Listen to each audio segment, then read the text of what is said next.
அவர் சொல்றாரு, இப்படி கர்த்தருடைய நாள்ல ஆவிக்குள்ளாக மாற்றி ஒவ்வொரு தீர்க்க தரிசனத்தையும் ஒவ்வொரு முக்கியத்துவத்துக்கு அங்க சொல்லப்படுகிற அநேக வசனங்களை சுமார் ஒரு 5-6 இடங்கள்ல அங்க நான் கர்த்தருடைய ஆவியில நான் ஆக்கப்பட்டபடினால இப்படி அவர் சொல்றதெல்லாம் அங்க வேதப்பட்டில் எழுதப்பட்டிருக்கிறது. அப்படி இப்ப நமக்கு இது கர்த்தருடைய நாள், இது ஓய்வு நாள். அப்ப நம்ம கூடி வருகிற நாம பிதாவின் திட்டத்தை செய்து வந்த குமாரனாகிய கிறிஸ்து இயேசு நிறைவேற்றி முடித்த திரும்பவும் நமக்கு ஆவியாய் கொடுக்கப்பட்டிருக்கிற ஆவியானவர் செய்து முடிக்க போகிற ஒரு காலத்துல தான் இந்த கடைசி காலத்தை குறித்து இந்த நாட்கள்ல நம்ம பார்க்கிறோம். இப்போ பழைய புதிய ஏற்பாட்டு காலத்திலேயே முதல் நூற்றாண்டு சபையிலே அவங்க என்ன பண்றாங்கன்னா இந்த காலத்தை குறித்து அந்த காலத்தை குறித்து இந்த காலத்துடைய வேத அடிப்படையில என்ன விசேஷம்னு தேடனாங்கன்னு பரிசுத்த வேதாந்தத்துல இருக்குது. இதுல ஆதியாகமம் 49வது அதிகாரம் 1வது வசனத்தை கொஞ்சம் வாசிப்போமே. அந்த காலத்திலேயே பழைய ஏற்பாட்டு காலத்திலேயே எப்படி இந்த கடைசி காலன்றத சொல்லப்பட்டிருக்குதுன்ற பாப்போம். கொஞ்சம் டக்கு டக்குன்னு கொஞ்சம் வாசித்தா நிறைய வசனம் சொல்றாரு, நான் மாத்திக்கிறேன். நானு 49 முதல் வசனம். யாக்கோபு தன் குமாரனை அழைத்து நீங்கள் கூடி வாருங்கள், கடைசி நாட்களில் உங்களுக்கு நேரிடும் காரியங்களை உங்களுக்கு அறிவிப்பேன். அப்போ சுமார் 2000 முதல் கால நிலவைய இந்த வார்த்தையை சொல்லப்படுகிறது. அப்போ நாம அதுக்கப்புறம் பாத்தீங்கன்னா ஏறத்தாழ 4000 ஆண்டுகள் கிட்ட நெருங்கக்கூடிய ஒரு காலகட்டத்தில் நம்ம வாழ்ந்து கொண்டிருக்கிறோம். அப்போ சுமார் இன்றைய காலத்திலிருந்து 4000 ஆண்டுகளுக்கு பின்னராகவே எப்படி எழுதுறாருன்னு சொன்னா கடைசி நாட்கள்ல, எந்த கடைசி நாட்கள்? இந்த கடைசி நாட்கள் தேவ திட்டம் நிறைவேறுகிற ஒரு கடைசி காலத்துல நம்ம வந்திருக்கிறோம். இத அப்பவே ஆபிரகாம் மூலியம் என்ன பண்றாரு? எழுதி கொடுக்கிறார். அப்போ சரி இப்படி எழுதுறாரு இல்லையா? ஆனா இது எப்படி கடைசி காலம் என்பதை நம்ம வேத அடிப்படையில தானியேல் தீர்க்கதரிசன புத்தகத்துல இரண்டாவது அதிகாரம் முதல் வசனத்தை வாசிப்போம். 2ஆம் அதிகாரம் முதல் வசனம். நேபுகாத்நேச்சார் ராஜ்யபாரம் பண்ணும் 2ஆம் வருஷத்திலே நேபுகாத்நேச்சார் சொப்பனங்களை கண்டான். அதனால் அவனுடைய ஆவி கலங்கி அவனுடைய நித்திரை கலைந்தது. இப்போ இந்த சம்பவம் ஒருவேளை எல்லாருக்கும் தெரிஞ்சிருக்கும், தெரியாம போனாலும் சுருக்கமா 2 வார்த்தையில சொல்ல விரும்புறேன். அப்போ முதல் இந்த பூமியில ஒரு ராஜாவா தேசத்தை ஆண்டு கொண்டிருக்கும் போது அப்போ அவனுக்கு தூக்கம் கலக்கம் வந்துடுச்சு. ஏன் கலக்கம் வந்ததுன்னா பிதாவே ஒரு சொப்பனத்தை காட்டுறார். அந்த சொப்பனை அவன் பார்த்தவனே நடுக்கம் வந்துடுது, தூக்கம் கலைஞ்சு போகுது, எழுந்து உட்கார்றான். ஐயோ என்ன இது இப்படி இருக்குதுன்னு சொல்லிட்டு பயப்படுறான். அப்போ வேதம் சொல்லுது அங்க 5 விதமான சூனியக்காரன், ஞானவான், இப்படி குறி சொல்றவன், இப்படிப்பட்ட 5 விதமான ஆட்களை எல்லாரையும் கூப்பிட்டு வந்து என்ன சொல்றான், கேட்கிறான். இந்த மாதிரி நான் ஒரு சொப்பனை பார்த்தேன், இந்த சொப்பனை எனக்கு என்னன்னு ஒண்ணு புரியல, இத சொல்லுங்கன்னு சொல்றான். அப்போ சொப்பனை சொன்னாதான் நாங்க அதுக்கு விளக்கம் சொல்ல முடியும், இது சொல்ல முடியாது அப்படின்ற பட்சத்துல அங்க ஒரு பெரிய பிரச்சனை உண்டாகப்படுது. அப்போ நேபுகாத்நேச்சார் சொல்றாரு, இங்க எல்லாரையும் சங்கரம் பண்ணி போட்டுறணும், காலி பண்ணி போட்டுறணும், நீங்க இந்த 5 விதமான கூட்டத்தார அப்படின்னு சொல்லும் போதுதான் இப்போ அடிமைகளாய் கொண்டு வந்த 1ஆம் அதிகாரம் 6வது வசனத்தை பாருங்க.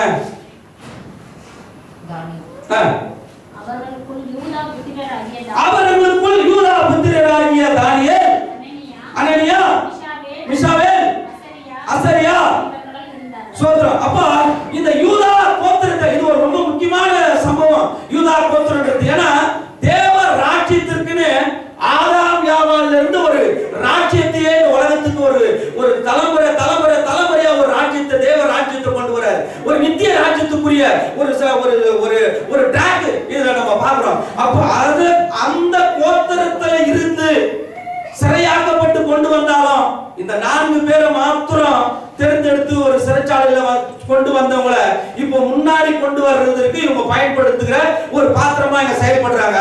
இப்ப இவங்களை கொண்டு வந்துதான் இப்போ ராஜா கண்ட கனவு, நடுக்கம், பயம் பிடிச்சு போச்சு. ஆனா எனக்கு பதில் சொல்லல, எல்லாரையும் காலி பண்ணோம். அப்ப ஏன்னாக்கா இந்த சூழ்நிலை இப்போ தெளிவான இந்த சொப்பனத்தோட விளக்கம் வேணும்.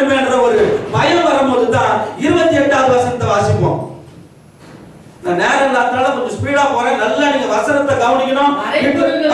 மறைபொருள்களை வெளிப்படுத்துகிற பரலோகத்தில் இருக்கிற தேவன், மறைபொருளை வெளிப்படுத்துகிற பரலோகத்தில் இருக்கிற தேவன் கடைசி நாட்களில் சம்பவிப்பதை ராஜாவாகிய நேபுகாத்நேச்சாருக்கு, இங்க நல்லா சொல்றார் பாருங்க, கடைசி நாட்களில் சம்பவிப்பதை ராஜாவாகிய நேபுகாத்நேச்சருக்கு தெரிவித்திருக்கிறார். உம்முடைய சொப்பனமும் உமது படுக்கையின் மேல் உம்முடைய தலையில் உண்டான தரிசனங்களும் என்னவென்றால் இப்போ இங்க தெளிவா சொல்றாரு. இந்த தரிசனம் என்னவென்றால் சொல்லிட்டு சொல்றாரு. இப்போ அந்த தரிசனம் என்னன்றத 35வது வசனத்தை வாசிப்போமே. அப்பொழுது அந்த இரும்பும் களிமண்ணும் வெண்கலமும் வெள்ளியும் பொன்னும் ஏகமாய் நொறுங்குண்டு கோடை காலத்தில் பதறடிக்கிற களத்திலிருந்து பறந்து போகிற பதரை போல ஆயிற்று. அவைகளுக்கு ஒரு இடமும் கிடையாதபடி காற்று அவைகளை அடித்துக் கொண்டு போய் சோதரம். அப்ப இங்க சொல்லும்போது சொல்றாரு 31 32 எல்லாம் வாசிங்கன்னா சொல்லுவாரு. அப்ப இங்க பாத்தீங்கன்னா ஒரு தலை, ராஜாவே உன்னுடைய ராஜ்யம் ஒரு மனுஷன் உருவத்தை காட்டி, இந்த மனுஷன் உருவம் போல உன்னுடைய ராஜ்யம் வந்து தலை. அதுக்கப்புறம் இது வந்து அதாவது கோல்டு, வெள்ளி, புயம், அதுக்கப்புறம் இந்த வைரம் தொடையும், இரும்பு, வெள்ளி, அதுக்கப்புறம் இரும்பு, அப்படி அதுக்கப்புறம் கால், இந்த பாதத்தை குறித்து சொல்றாரு. அது இரும்போ களிமண்ணோ. இதுதான் ராஜாவே நீ கண்ட கனவு. ஆனா 38ல சொல்றாரு, ஆனா அந்த தலை நீரே. அதுக்கப்புறம் வரப்போகிற ராஜ்யங்கள் எல்லாம் அது சீரழிந்த ராஜ்யம். அதாவது நல்ல அருமையான ஒரு வார்த்தை, அந்த ராஜ்யங்கள் எல்லாம் கீழ்த்தரமான ராஜ்யம் அப்படின்னு சொல்றாரு. அப்போ உங்க ராஜ்யம் தான் அது கோல்டான ராஜ்யம், உங்க ராஜ்யம் தான் மேன்மையான ராஜ்யம் சொல்லி அந்த சொப்பனத்தோட ஒரு வரைபடத்தை அங்க காட்டுறாரு.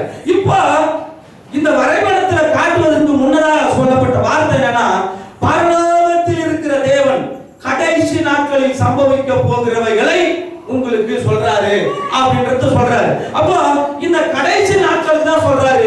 இந்த ராஜ்யங்களுக்கு எல்லாம் ஒரு காலகட்டத்தை கொடுக்கிறாரு. இந்த நேபுகாத்நேச்சர் நல்லா கொஞ்சம் தெளிவா கவனிச்சுங்க. நேபுகாத்நேச்சர் அந்த கோல்டோட தலையோட அந்த அளவு இருக்குது பாத்தீங்களா, நாட்கள் 66 ஆண்டுகள் அந்த ராஜா இந்த உலகத்துல ராஜ்யபாரம் பண்ணினார். இந்த ராஜ்யம் வந்து கோல்டான ராஜ்யம். இரண்டாவது மேதியா பெர்சியா, இந்த ராஜ்யங்கள் பாத்தீங்கன்னா சுமார் 208 ஆண்டுகள் இந்த ராஜ்யங்கள் ஆளப்பட்டது. இந்த ராஜ்யங்கள் பாத்தீங்கன்னா இது வெள்ளி, அதுக்கப்புறம் பாத்தீங்கன்னாக்கா வெண்கலம். இது எப்படின்னாக்கா கிரேக்க சாம்ராஜ்யம். இந்த ராஜ்யம் பாத்தீங்கன்னாக்கா சுமார் 163 ஆண்டுகள் இந்த ராஜ்யங்கள் தேசத்துல செயல்பட்டது. அதுக்கப்புறம் பாத்தீங்கன்னா இரும்பு. இந்த ராஜ்யம் பாத்தீங்கன்னா இந்த முழங்கால்ல இருந்து பாதம் வரைக்கும். சரிங்களா? இது வேதத்துல நல்ல தெளிவா இருக்குது. நம்ம 2ஆம் அதிகாரத்துல வாசிக்கலாம். ஆனா இப்போ இந்த ராஜ்யம் பாத்தீங்கன்னா சுமார் 647 ஆண்டுகள் இந்த ராஜ்யங்கள் செயல்பட்டது. இந்த ராஜ்யம் பாத்தீங்கன்னா இந்த ராஜ்யத்துல தான் உனக்காக அடிக்கப்பட்ட ஆண்டவராகிய இயேசு கிறிஸ்து, இறந்து போனதை கொடுக்க வந்த ஆண்டவராகிய இயேசு கிறிஸ்து, வானத்தையும் பூமியும் சமுத்திரத்தையும் உண்டாக்கி தன்னுடைய சொந்த குமாரன் என்று சொல்லப்படுகிற அவரையே இந்த உலகத்துக்கு பலியாக்க, இந்த பாவங்களிலிருந்து சாபங்களிலிருந்து மீட்பதற்காக வந்த ஆண்டவராகிய இயேசு கிறிஸ்து இந்த ராஜ்யத்தின் காலகட்டத்தில் இப்ப வராரு. இந்த ராஜ்யத்தின் காலகட்டத்தில் வரும்போது தான் இப்ப இவர் மரித்து உயிர் எழுந்துட்டாரு. இதுல அந்த தானியேல் தீர்க்கதரிசன புத்தகத்துல இந்த முதல் ஒரு முறை இப்ப ராஜா கண்ட கனவுக்கு இப்ப இங்க வந்து நின்னாரு. இந்த ராஜாவுடைய கனவுக்கு பதில் சொல்லிட்டாரு. இதுல 5 விதமான காரியத்தை கண சொல்றாரு. 1 தலை, 2 மார்பகம் சொல்றாரு. அதாவது கோல்டு, வெள்ளி, வெண்கலம், இரும்பு, அதுக்கப்புறம் களிமண்ணும் இரும்புன்னு சொல்றாரு. இப்ப இந்த ராஜ்யத்துல தான் ஆண்டவராகிய இயேசு கிறிஸ்து வந்தாரு. ஆனா வந்தாலும் திருப்பி இது கூடவே இன்னும் சொல்றாரு. 9வது அதிகாரம் 23வது வசனம், கொஞ்சம் 24 25 கொஞ்சம் நல்லா தெளிவா கவனிங்க. அப்பதான் புரியும் நம்ம எந்த நிலைமையில இருக்கிறோம், நம்ம எப்படி தீவிரமா செயல்படணும்ன்றத துரிதமா ஆவியானவர் உங்க மத்தியில பேசுவாராக. நீ மிகவும் பிரியமானவன். ஐயா 24 9 24 நீதிகளை தவிர்க்கிறதற்கும் பாவங்களை குலைக்கிறதற்கும் அக்கிரமத்தை நிவர்த்தி பண்ணுவதற்கும் நித்திய நீதியை வருவிக்கிறதற்கும் தரிசனத்தையும் தீர்க்கதரிசனத்தையும் முத்தரிப்பதற்கும் மகா பரிசுத்தமுள்ளவரை அபிஷேகம் பண்ணுவதற்கும்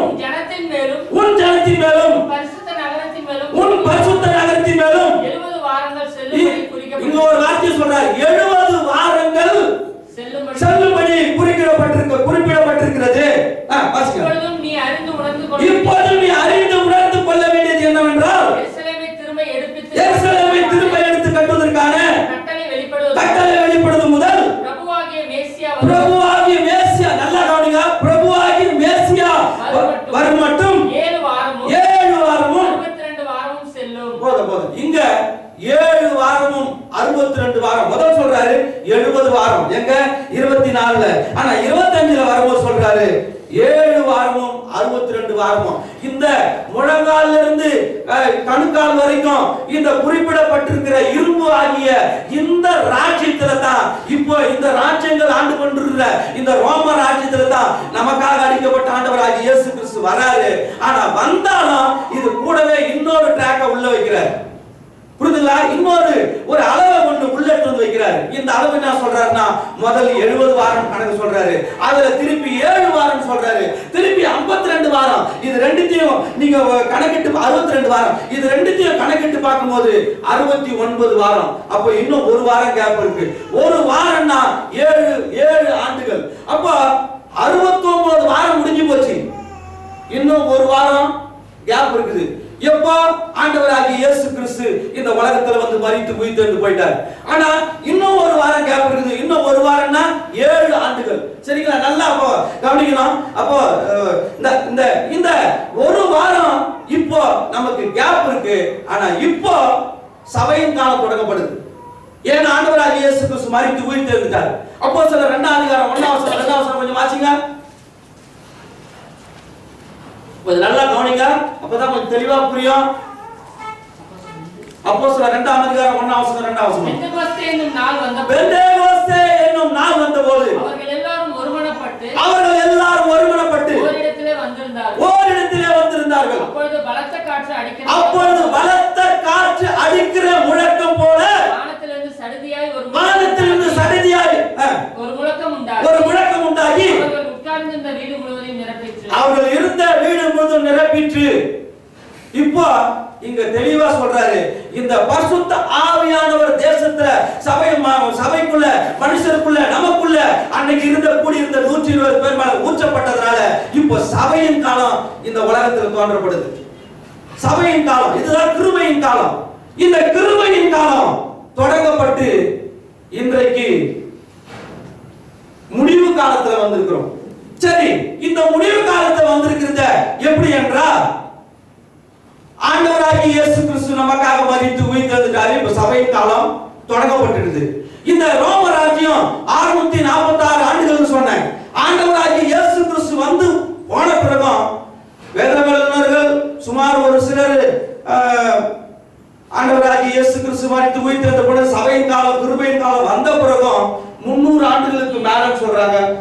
நேத்திக்கு ஒரு அட்வென்ட்ன்ற ஒரு ஸ்தாபனத்தை குறித்து அவங்க எழுதின ஒரு புக்ல பாத்தீங்கன்னாக்கா 450 ஆண்டுகள் வரைக்கும், அதாவது இன்றைக்கு 2023ல நிக்கிறோம் இல்லையா, இந்த காலத்துல கணக்கு எடுக்கும் போது வெறும் 450 ஆண்டுகள் வரைக்கும் இந்த ரோமருடைய ராஜ்யங்கள் செயல்பட்டது அப்படின்றத ஒரு வார்த்தையை நான் பார்க்கக்கூடிய ஆண்டு உதவி செஞ்சார். அப்ப இப்படி எல்லாம் இந்த காலங்களோட நிலைமை இருந்திருக்குது. ஆனா கிருபையின் காலம் சபையின் காலம் தான்.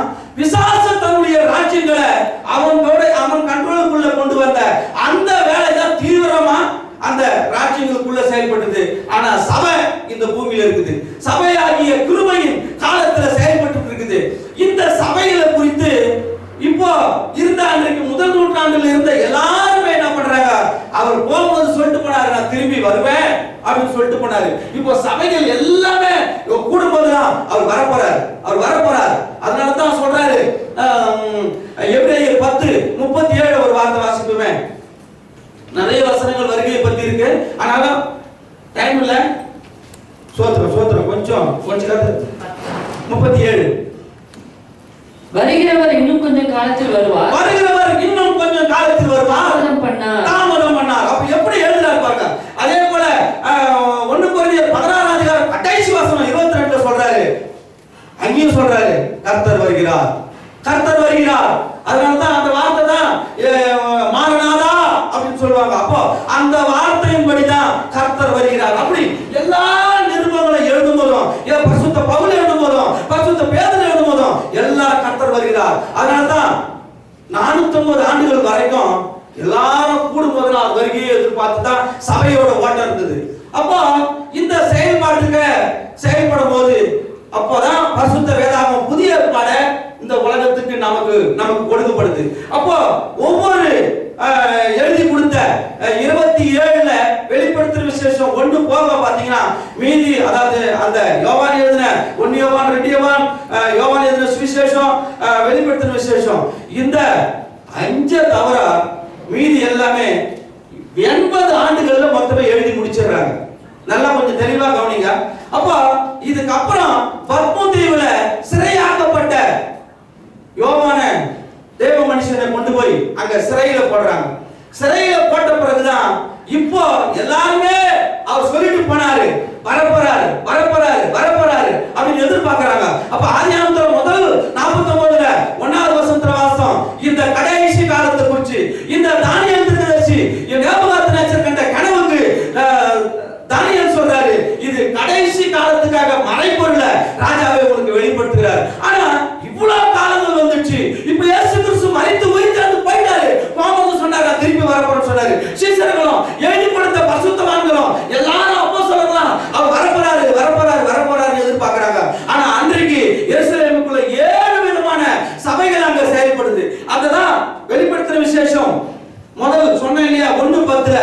இப்போ கர்த்தருடைய ஆவிக்குள்ள அந்த யோவான அப்படிப்பட்ட சூழ்நிலையில மாற்றி இப்போ சபைக்குரிய காரியங்களை அங்க வெளிப்பாடு கொடுக்கிறார். எப்படி கொடுக்கிறார் சொன்னா 2ஆம் அதிகாரம் 1ஆம் வசனம் சொல்லப்படுகிறது, எபேசு சபை என்று சொல்லப்படுகிறது.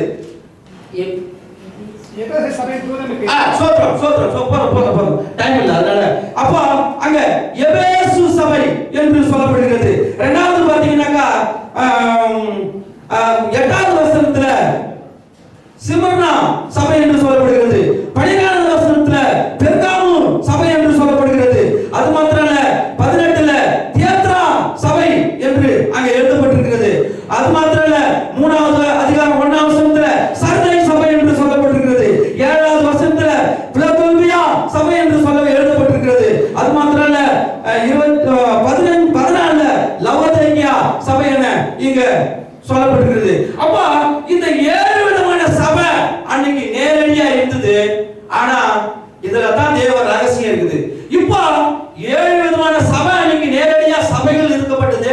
இப்போ சமீபத்துல போன ஆண்டுல யுத்தம் நடக்கும்போது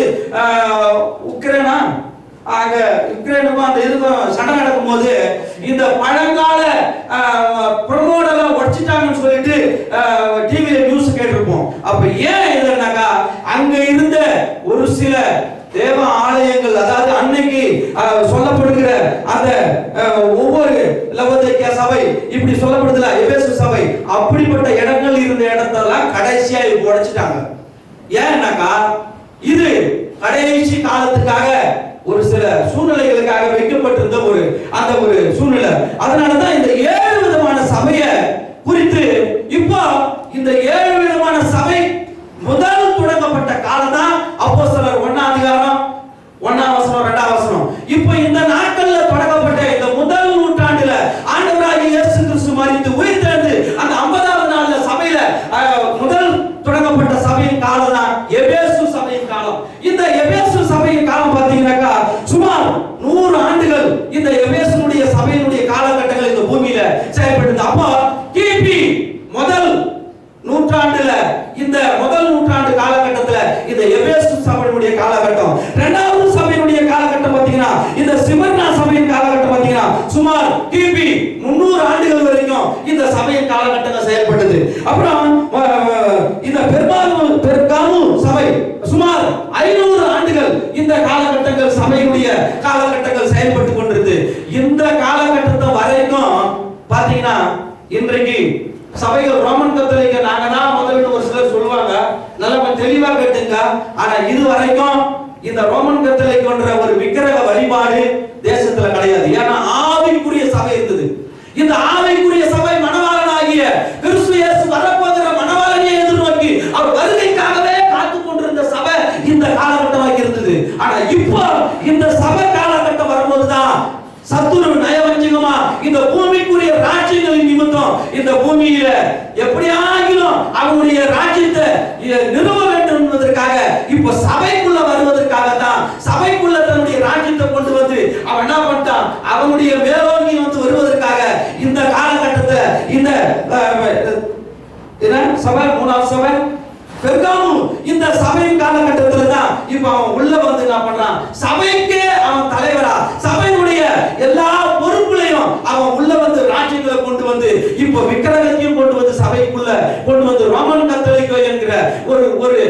இன்றைக்கு சொல்லப்படுகிற அப்படிப்பட்ட விக்கிரக ஆராதனையை சபைக்குள்ள கொண்டு வந்து சுமார் 1500 ஆண்டுகள் வரைக்கும் 1517வது ஆண்டு வரைக்கும் பாத்தீங்கன்னாக்கா கிபி கிறிஸ்து இயேசு பிறந்து மரித்து உயிர்த்தெழுந்த பிறகு சபையின் காலம் கொடுக்கப்பட்ட காலகட்டம் சொல்றேன் நான். அப்ப 1517வது ஆண்டுகள் வரைக்கும் இந்த சபை எப்படி போச்சுன்னு சொன்னா எல்லாமே பிசாசு தன்னுடைய ராஜ்யங்களுக்குள்ள கொண்டு வந்துட்டான்.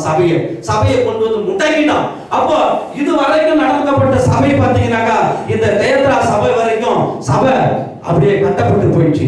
இப்பதான் மார்ட்டின் லூத்தர் என்கிற தேவ மனுஷன் இந்த உலகத்துல ஆண்டவர் பூமியில கொடுக்கிறாரு. இப்ப அந்த மனுஷன் எழுப்பிதான் முழு வேதாகமத்தை இந்த உலகத்துக்கு சபைக்கு இன்றைக்கு நமக்கு படிப்பதற்கு தேவ மூலியமா தேவ திட்டத்தின் மூலியமா சபைகளுக்கு இந்த பரிசுத்த வேதாகமத்தை கொடுக்கப்படுகிறாரு. அதனால அநேகரை எடுத்து என்ன பண்றாங்கன்னா எரிக்கிறாங்க, அநேகரை எடுத்து விதவிதமா கொள்றாங்க.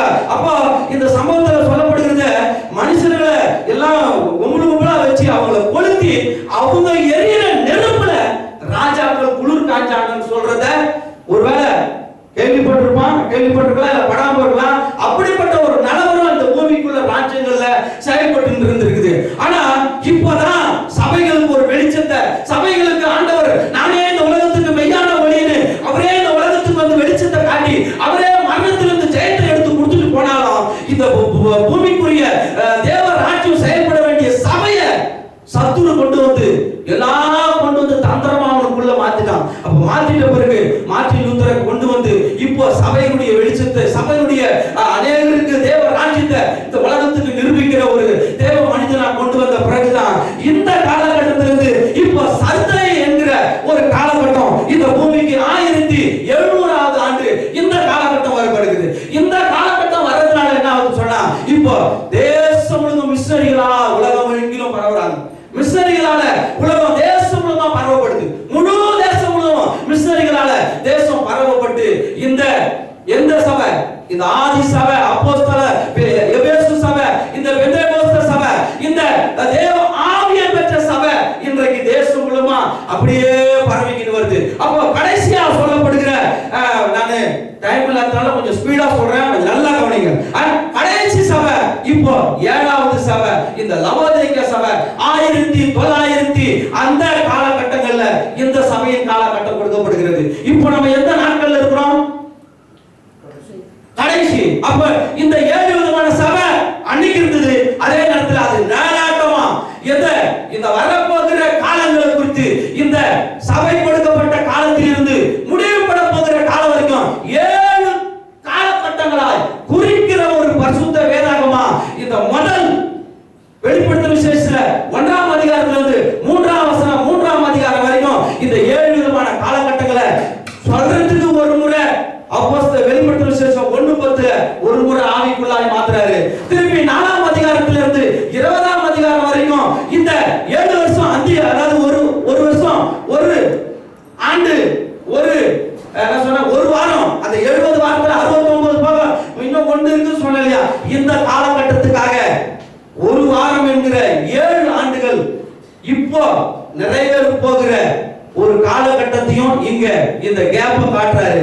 அதுக்கு மாத்திரம் இல்ல, திருப்பி இந்த 19ல இருந்து 22 வரைக்கும் அந்த 1000 வருஷம் அரசாட்சி நித்தியத்தை குறித்து பேசுறதுக்கு அதுக்கு ஒரு முறை 21ஆவது அதிகாரத்துல 10ல 11ல அங்கே வெளிப்பாடு கொடுக்கிறாரு. எப்படின்னா அப்ப 3 முறையா இந்த பரிசுத்த வேதாகம் வெளிப்படுத்துற விசேஷத்தை இந்த கடைசி காலங்களை குறித்து எழுதப்படுகிற ஒரு பாக்கியம் கொடுத்த யோவான் ஐயா மூலமா இது அந்த அப்படிப்பட்ட தேவதாசர் மூலமா நமக்கு அப்போஸ்தலர் மூலமா இத கொடுக்கப்படும் போது 3 விதமா அவர் ஆவிக்குள்ள கர்த்தருடைய நாள்ல அவரை மாற்றிதான் 3 விதமான சூழ்நிலைகளை நமக்கு பரிசுத்த வேதாகமத்தில் கொடுக்கப்பட்டிருக்கிறது. இந்த 3 விதத்துல இப்போ நமக்கு முதல் கொடுக்கப்பட்ட இந்த சபையின் காலம் எடுக்கப்படுகிற ஒரு காலகட்டம் இப்போ 1900 இருந்து இப்போ இதுல ஒரு முக்கியமான ஒரு கணக்கெடுப்பு சொல்றாங்க.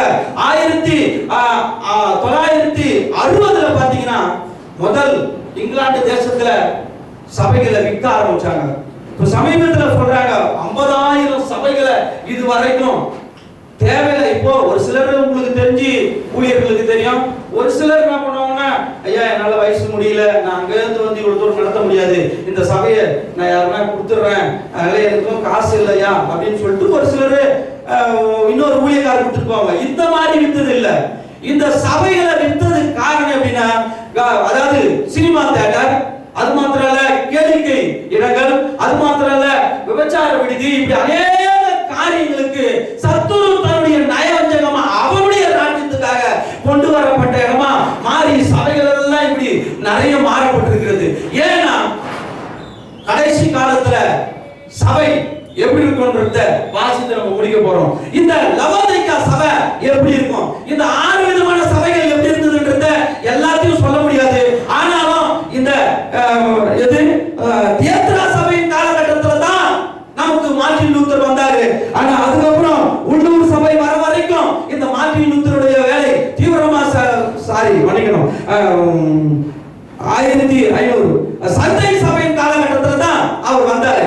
மன்னிக்கணும், ஒரு சில கொஞ்சம் ஸ்பீடா பேசுறதுனால ஒரு வார்த்தை மிஸ் ஆகுது, சரிங்களா? ஆனா இப்போ இந்த காலத்துக்கு அப்புறம் இன்றைக்கு சபை ஆவிக்குரிய லெவல்ல செயல்பட வேண்டிய சபை, இன்னைக்கு கொடுக்கப்பட்டிருக்கிற சபை எப்படி இருக்குதுன்றத வெளிப்படுத்தின விசேஷம் 3ஆம் அதிகாரம் 15, 16, 17, 18 3 வசனத்தை வாசிக்க போறோம். இப்படி நீ குளிருமின்றி அனலுமின்றி வெதுவெதுப்பாய் இருக்கிறபடியால் உன்னை என் வாய் நின்று வாந்தி பண்ணி போடுவேன். ஏம்மா அருமையான இந்த இது சபை பேரு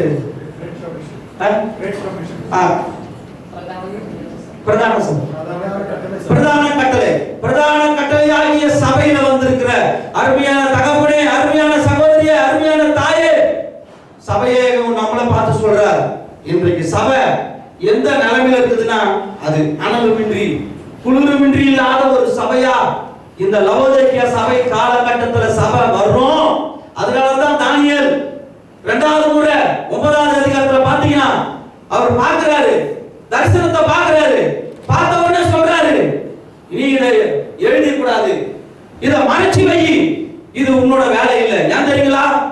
இந்த உலகத்துக்கு ஆண்டவராகிய இயேசு கிறிஸ்து மரித்து உயிர்த்தெழுந்து சபையை இந்த உலகத்துல கொடுக்கணும். கொடுத்த பிறகு என் மார்புல சாய்ந்த ஆண்டவராகிய இயேசு கிறிஸ்து சொல்றார், என் மார்புல சாய்ந்த ஒரு என்னோட சீஷன், என்னுடைய சகோதரன் கொண்டு பத்மதீவுல கொண்டு வந்து வச்சுதான் இந்த சபை காலகட்டத்தை நான் கொடுக்க போறேன், இதை நீ எழுதக்கூடாது அப்படின்ற மாதிரி. அப்பதான் இதை பார்க்கிறாரு, ஐயோ இந்த உலகத்துக்கு ஆண்டவராகிய இயேசு கிறிஸ்து மரித்து உயிர்த்தெழுந்த பிறகும் சபை இன்னைக்கு இந்த சீர்கெட்டத்தனமா, சபை இவ்வளவு மோசமா, சபை இந்த பாடுல, சபை இவ்வளவு கேவலமா நிலைமை மாறிச்சே என்ற ஏக்க துடிப்புல தான் அடுத்த கடைசி வசனங்களை வாசிக்கிறார். வியாதிப்பட்டு ரொம்ப சோர்வா இருந்தார் வசனம் இருக்குது. அப்ப இப்படிப்பட்ட காலத்தை குறித்து தான் இப்போ இவர் எழுதுறாரு. எப்படி அடுத்த வசனம் வாசிங்க. நீ நிர்பாக்கியம் உள்ளவனும் இன்னைக்கு இருக்கிற சபை யாரோ ஒரு சிலர் கொண்டு வந்து இங்க வச்சுக்கிறாரு இல்ல, நீங்க தான் அதுக்கு பாக்கியவாங்க. அவ்வளவுதான். மத்தவங்க எல்லாம் இன்னைக்கு என்ன இந்த நிலைமையில இருக்கிறாங்கன்றத நமக்கு வசனம் எழுதி கொடுத்தாச்சு. ஆனா ஒரு சிலர் நம்ம புரிஞ்சிக்காத தெரியாம இருக்கிறோம். சொல்றேன், பரிதபிக்கப்படத்தக்கவனும் தரித்திரனும் குருடனும் நிர்வாணியுமாய் இருக்கிறதை அறியாமல் நான் ஐஸ்வர்யவான் என்றும் திரவிய சம்பன் என்றும் எனக்கு ஒரு குறை இல்லை என்றும் சொல்லுகிறபடியால் நான் நீ ஐஸ்வர்யனாகும்படிக்கு நெருப்பிலே போடப்பட்டேன். இங்க 8 விதமான சம்பவங்களை இன்னைக்கு சபை இப்படிதான் இருக்குன்றது. இன்னைக்கு சபை இப்படிதான் இருக்கும். ஏன்னா ஆவியானவர் நமக்காக கொடுக்கப்பட்டிருக்கிறார், சபைக்காக கொடுக்கப்பட்டிருக்கிறார், சபையாகி நமக்காக கொடுக்கப்பட்டிருக்கிறார். அப்ப ஆவியானவர் இல்லாம செயல்படுகிற சபைகளா இன்றைக்கு எல்லா இடங்களிலும் அப்படிப்பட்ட ஒரு சூழ்நிலை இருக்கிறதுனாலதான் இப்படிப்பட்ட சூழ்நிலை. அதிலும் ஒரு முக்கியமான வார்த்தை பாருங்க, நிர்வாணியமாய் இருக்கிறதை அறியாமல். இன்றைக்கு சபை எங்க தெரியுங்களா? ஆதி மனிதன் தேவனுக்கு பிரியமில்லாத பகையாய் வரும்போது அவன் இந்த உலகத்துல நிர்வாணியான் என்றான் வேதவசனம் சொல்லப்படுகிறது. அப்போ இன்றைக்கு ஆண்டவராகிய இயேசு கிறிஸ்து மரித்து உயிர்த்தெழுந்து நமக்குள்ள ஆவியை கொடுத்த நோக்கம் என்ன தெரியுமா? நம்முடைய நிர்வாணத்தை டோட்டலா மூடுவதற்காக தான் அவர் மரித்து உயிர்த்தெழுந்தார். அதனாலதான் அனுதினமும் ரட்சிக்கப்படணும். ஏன்? நம்ம அனுதினமும் ஆவிக்குள்ள பெருகி நிர்வாணங்கள் எல்லாம் மறைக்கப்படும், மாறப்படும், அது மூடப்படும். ஆனா இன்றைக்கு சபையோட நிலவரம் என்ன இருக்குதுன்னா, நிர்வாணியா இருந்தோம் என்ன சொல்றாங்க, நான் ஐஸ்வர்யசம். ஒரு சிலர் சொல்றத கேள்விப்பட்டிருக்கலாம், நாங்க என்னங்க செட்டில்டுங்க, அவருக்கு என்ன பேசுவாரு, அவரு நல்ல செட்டில்டுங்க, அவருக்கு என்ன வீடு இல்லையா, கார் இல்லையா, பங்களா இல்லையா, இப்படி பேசுறாங்க. அப்ப என்ன சொல்றாங்க, அவரு செட்டில்டு அப்படின்றாங்க. அப்படிதான் வேதவசனம் சொல்லுது. இன்னைக்கு நிர்வாணியா இருக்கிறாங்க, ஆனா பேச்சு என்னது, இந்த பூமியில செட்டில்டு, வசதி வாய்ப்பு வச்சு நீங்க பேசுற உலகமா மாறி போச்சு. அதனால சபையா மாறி இருக்கணும். அதனால இந்த வேதத்தின் அடிப்படையில அடுத்த இதுக்கு, ஏன்னா சர்வ வல்லமுள்ளவர் இல்லையா, அவர் எழுந்த போனதே ரோமர் 8:32, அதாவது தன்னுடைய சொந்த குமாரன் என்று பாராமல் அவரையே கொடுத்தன இவைகளை கொடுக்காமல் இருப்பது எப்படி அப்படின்னு சொல்ற வார்த்தையின் படியா, அந்த விசுவாசத்தின் உறுதிபடியா இப்ப கடைசி வசனத்துல சொல்றாரு, 18 சொல்றாரு பாருங்களேன், எப்படி அதுக்கு, அதாவது நம்ம மாற வேண்டிய ஒரு சூழ்நிலை நம்ம கொடுக்கிறாரு. நம்ம திருப்பி இப்படிப்பட்ட பாவங்கள்ல இருந்து மேற்கொள்வதற்கு ஒரு வழியை கொடுக்கிறாரு. இப்படிப்பட்ட 8 விதமான சூழ்நிலைகளை நம்மளை படாதபடி வேலை எடுத்துக் கொள்வதற்கு ஒரு வழியை கொடுக்கிறாரு.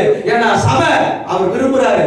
பழைய ஏற்பாட்டு காலத்துல இஸ்ரவேல் மக்களை கொண்டு வந்தாலும் அந்த ராஜ்யத்தில் அந்த யாரு அவர் நியமிக்கப்பட்டவருடைய சொந்த சந்ததியில் சொல்லப்படுகிற ஒரு சந்ததியிலிருந்து தான் ஆபிரகாமை தெரிஞ்செடுத்து இந்த கடைசி காலத்தை குறித்து எதிர்ப்பு கொடுத்தாரு. அந்த சந்ததியில வந்த யூதாவை கொண்டு வந்து தான் நேபுகாத்நேச்சர் கனவுக்கு இந்த ராஜ்யத்துக்கு எல்லா கடைசி நாட்களை குறித்து ஒரு வரைபடத்தை, இந்த பூமியின் ராஜா நீ எந்த கொம்பனாரு, நீ எத்தனை முறை இந்த தேசத்தை ஆளு, ஆனா உனக்கு கொடுக்கப்பட்டிருக்கிறது இவ்வளவுதான் அப்படின்னு நிரூபிக்கிறதுக்காக தான் இந்த பரிசுத்த வேதாகமத்துல இப்படி தானியேலை கொண்டு வந்து இப்படி ராஜ்யங்களை இவ்வளவுதான் உன்னுடைய அளவு, இதுக்கு மேல. அதனால தான் சொல்றாரு, ஒரு முடியும் தேவ சித்தம் இல்லாத விடாது. அதனால ராஜ்யங்களோட அளவு இவ்வளவுதான், இந்த தேசத்தோட மனுகுலத்துக்கு கொடுக்கப்பட்ட அளவு இவ்வளவுதான், அதுக்கு தான் சபை காலங்கள் இவ்வளவுதான்றத எல்லா முடிவும் கொடுத்துட்டாரு. இப்போ சொல்ல வாசிங்க அந்த 18வது வசனத்தை.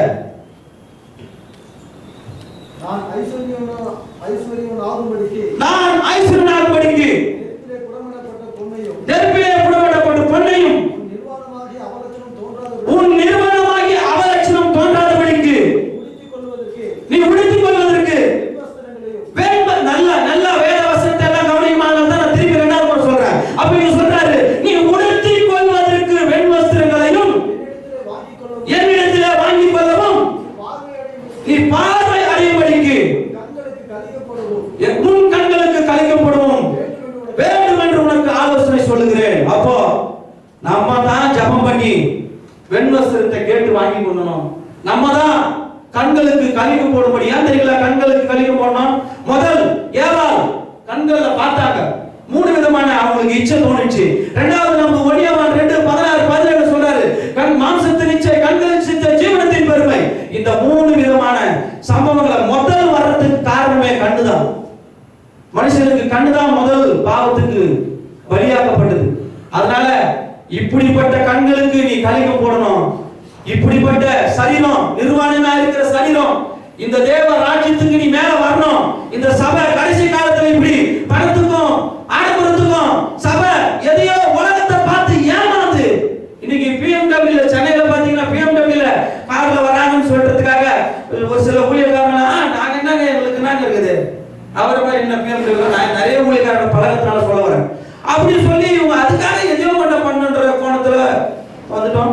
என்ன போல விசுவாசிகளும் எப்படி ஆகிடும், எதாயிரம் பண்ணிட்டு எதனா ஒரு பிசினஸ், ஒரு இடத்துல வேலை செஞ்சா இன்னொரு இடத்துல இப்படி எதாயிரம் பண்ணி நம்ம மேல வரணும், சம்பாதிக்கணும், அந்த உலகத்துல தன்னை பெரிய மனுஷனா காட்டினோம் அப்படின்ற ஒரு சூழ்நிலை வந்துச்சு. ஆனா இதெல்லாம் மாறணும்னா அவர் நம்ம கொடுக்கப்பட்டிருக்கிற நீ உடுத்திக் கொள்வதற்கு வெண் வஸ்திரங்களையும் என்னிடத்திலே கேட்டு வாங்கிக் கொள்ளணும்னு சொல்றாரு. அப்போ நம்ம அப்படியே கண்களை மூடி, டைம் போனதால அப்படி முடிச்சிருவோம். சோதரம் அப்படியே கண்களை மூடி ஆண்டவரை நோக்கி பார்ப்போம். ஆண்டவரே சோதரிக்கிறப்பா, அப்பா அந்த வேத வசனத்தின்படி ஆண்டவரே, அப்பா இந்த நாட்களை குறித்து ஆண்டவரே எங்களுக்கு கொடுக்கப்பட்டிருக்கிற இந்த பூமியில ஆண்டவரே சொல்றோம்ப்பா, எங்க சபையின் நாட்கள் ஆண்டவரே, எங்களுக்கு என்ன கொடுக்கப்பட்டிருக்கிற நாட்கள் ஆண்டவரே, எல்லாவற்றையும் ஆண்டவரே அப்பா எப்படி முதல் நேபுகாத்நேச்சருக்கு ஆண்டவரே தானியேல் மூலமா ஆண்டவரே ராஜ்யங்களை கொடுத்திருக்கிறீரோ, அளவை கொடுத்திருக்கிறோ, இந்த பூமிக்குள்ள சபையை ஆண்டவரே கொடுத்து, சபையினுடைய காலகட்டங்களை கொடுத்து, ஆண்டவரே கடைசி சபையினுடைய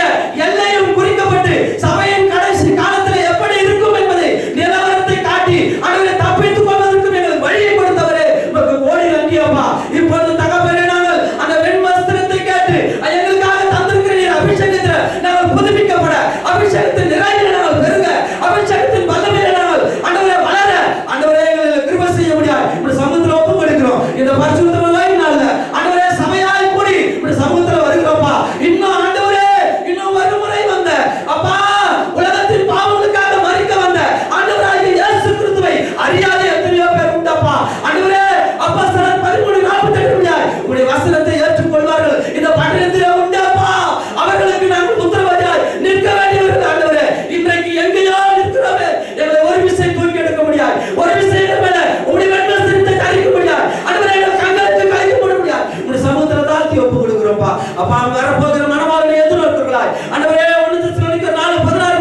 பிதாவே.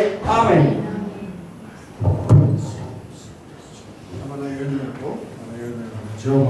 நாளிலும் கூட இன்னைக்கு நாம் ஆயத்தமாக்கப்பட வேண்டும். ஒரு கூட்ட மக்களை நாம் ஆயத்தப்படுத்த வேண்டும். இன்னைக்கு நாம் எல்லாம் ரட்சிக்கப்பட்டிருக்கிறோம். நாம் ரட்சிக்கப்பட்ட நோக்கமே பிறரை ரட்சிப்பதற்காக தான். நாளில் நம்ம எல்லாரும் ஒப்பு கொடுப்போம். இன்னைக்கு நாமளும் விழிப்புணர்வாக இருந்த காலத்தை நாம் போதில்படுத்திக் கொள்வோம். இந்த கடைசி ஜெபத்தை அதில் பாஸ்டர் ஏசை பாஸ்டர் முன்பாக வந்து ஜெபம் பண்ணி ஆசீர்வாதம் சொல்லுவாங்க.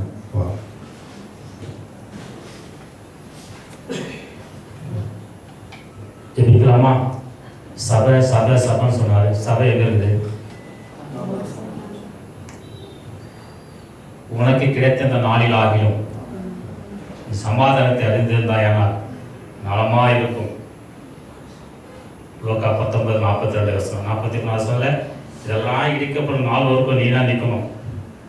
அதுக்கு தான் மல்கியா கடைசி அதிகாரம் கடைசி 2 வசனம் சொல்கிறது.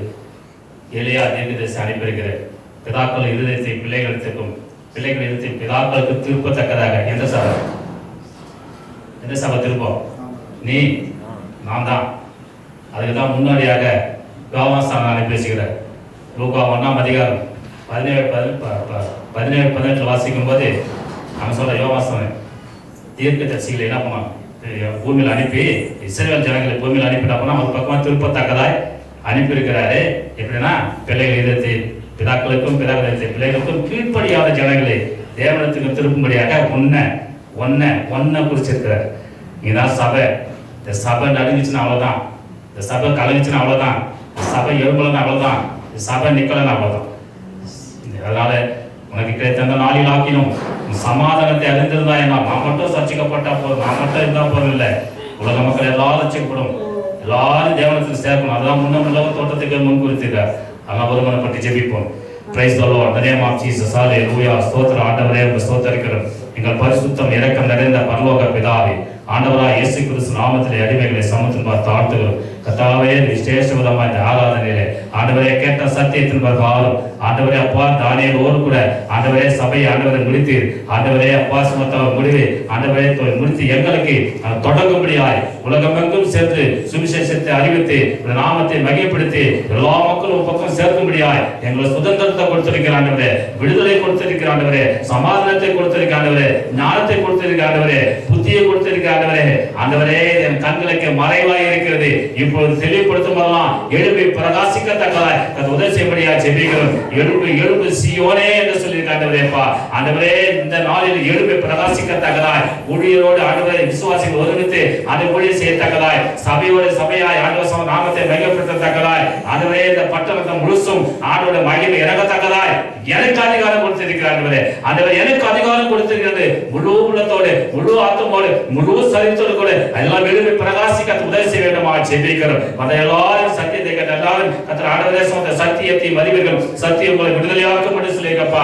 சத்தியமாக இயேசு குமாரன் விடுதலையாக்கினால் மெய்யாகவே விடுதலையாக சொல்லி ஆண்டவரே அந்த விடுதலை ஆண்டவரே சமாதானத்தை பெற்றோருக்கு பசுத்த ஆவியானவர் ஒத்தாசை ஆண்டவரே கர்த்தரோ ஆவியா இருக்கிறார். ஆவியானவர் எங்கேயோ அங்க விடுதலை சொல்லி அந்த பரிபூர்ண விடுதலையோடு கூட சேர்ந்து நாமத்தை மகிமைப்படுத்த உதவி செய்யும்படியாக ஜெபிக்கிறோம். அதெல்லாம் ஆசீர்வதிப்பாராக. விசேஷமா சபை பதவியாளர் ஆசீர்வதிப்பாராக. அவருக்கு எழுப்புதல், அவருக்கு உற்சாகம், அவருக்கு ஆண்டவர் துடிப்பு ஆண்டவரே சபை மக்களுக்கு இருக்கும்போது நிச்சயமாகவே அந்த சபை வளர்ந்து ஆண்டவரே நான் வளர்ந்து பரிசுத்த பர்வதத்துக்கு வலது பசம் நிற்பதற்கு ஏற்றதா இருப்பதற்கு என்ன நல்ல ஒரு தாசனே, நல்ல ஒரு ஆண்டவரே முடிவு நல்ல ஒரு தீர்க்கதரிசி ஏற்படுத்தி கொடுத்தீரே என்று சொல்லி எல்லாரும் அந்த ஒருமித்து அவரை எழுந்து செயல்படுத்த உதவி செய்ய ஜெபிக்கிறோம். அந்த குடும்பத்துக்காக ஜெபிக்கிறோம், அந்த மக்களுக்காக ஜெபிக்கிறோம். அந்த விசேஷமா ஆண்டவர் எல்லாரையும் ஆசீர்வாதத்தின் மகிமையினாலே சுவிசேஷத்தின் மகிமையினாலே அந்த அன்பின் மகிமையினாலே ஓடி மறைத்துக் கொள்ள வேண்டுமா என்று கர்த்தர் ஒப்புக்கொண்டு ஜெபிக்கிறோம். எங்களை தாழ்த்து எல்லாரும் ஆசீர்வாதத்தை அனுப்பும், சமாதானத்தோடு அனுப்பும். மறுபடியும் பார்க்கும்போது பேசும்போது நல்ல வார்த்தைகளை சமாதான சாட்சிகளை கேட்க உதவி செய்கிறாங்க. இயேசு கிறிஸ்து நாமத்தில் ஜெபிக்கிறோம் எங்கள் ஜீவனுள்ள பரலோக பிதாவே. ஆமென் ஆமென். எல்லாரும் சேர்ந்து சொல்லுவோம். என் ஆத்துமாவே கர்த்தரை ஸ்தோத்திரி, என் முழு உள்ளமே பரிசுத்த நாமத்தை ஸ்தோத்திரி, என் ஆத்துமாவே கர்த்தரை ஸ்தோத்திரி, அவர் செய்த சகல உபகாரங்களை மறவாதே. ஆமென் ஆமென். நம் ஆண்டவராகிய இயேசு கிறிஸ்து கிருபையும் பிதாவாகிய தேவனுடைய அன்பும் பரிசுத்த ஆவியின் ஐக்கியமும் நம்மோடும் சபை மக்களோடும் சபைக்கு வந்த மக்களோடும் வராத மக்களோடும் ஒவ்வொரு மக்களோடு கூட இன்றும் என்றும் வருகை மட்டும் நிலைத்திருப்பதாக. ஆமென். அல்லேலூயா அல்லேலூயா அல்லேலூயா.